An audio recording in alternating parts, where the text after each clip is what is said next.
Okay, so magandang araw sa inyo lahat. So let's watch this game played between the two teams, Denver and then Toronto Raptors. So tingnan natin kasi laro ito kanina. Panalo dito yung Denver Nuggets.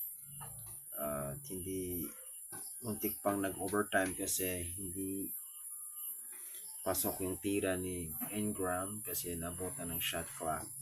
So the two teams, so Toronto Raptors, na merong team standing na 20-15, 20 ang panalo at 15 yung losses.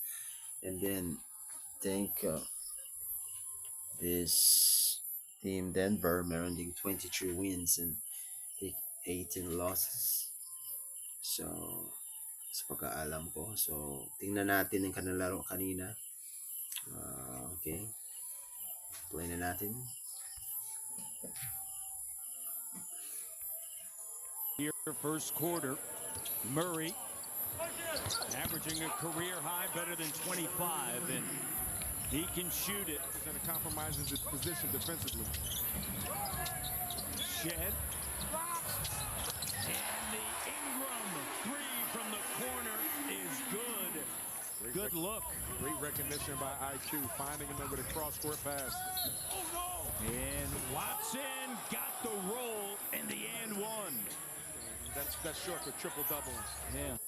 So dito, naghahabol yung Toronto Raptors. So merong home court advantage kasi nilaro sa kanilang korte. Pero naghahabol ang Toronto Raptors dito.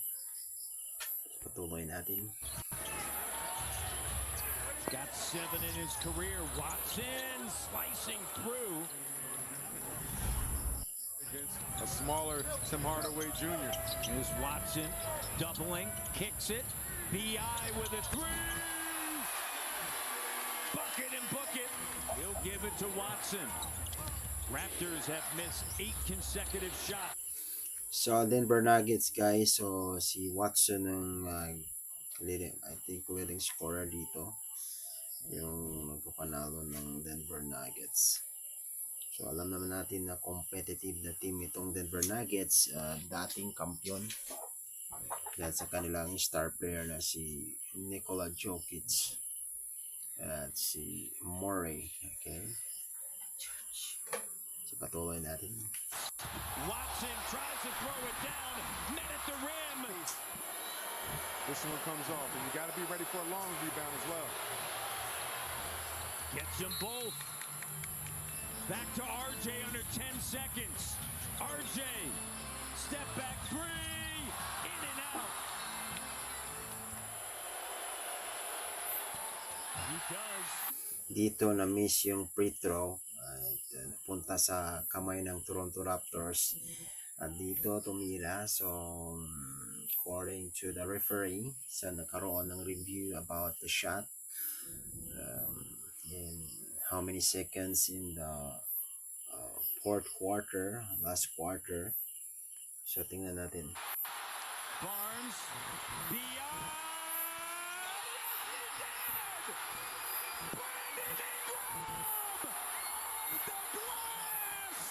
The ball was on Ingram's fingertips at the time of zeros of the expiration of the clock. Therefore, the ruling on the floor is overturned to no basket.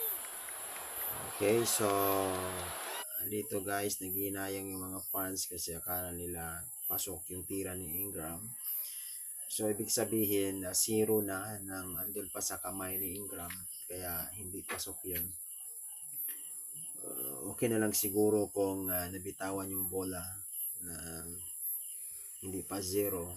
So zero na nung andyan sa kanyang kamay, kaya hindi pasok. Kaya panalo dito yung Denver Nuggets.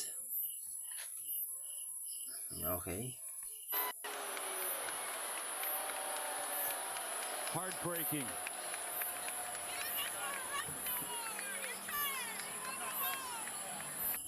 So alam niyo talaga guys, yan talagang laro. Merong mananalo, merong na matatalo. So be dapat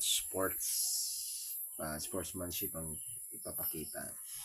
So, ganun lang guys. So, sana ay nagustuhan niyo ang reaction video ko dito sa laro ng Denver Nuggets at saka Toronto Raptors hanggang sa hanggang sa sunod na video at mabuhay kayong lahat. Thank you.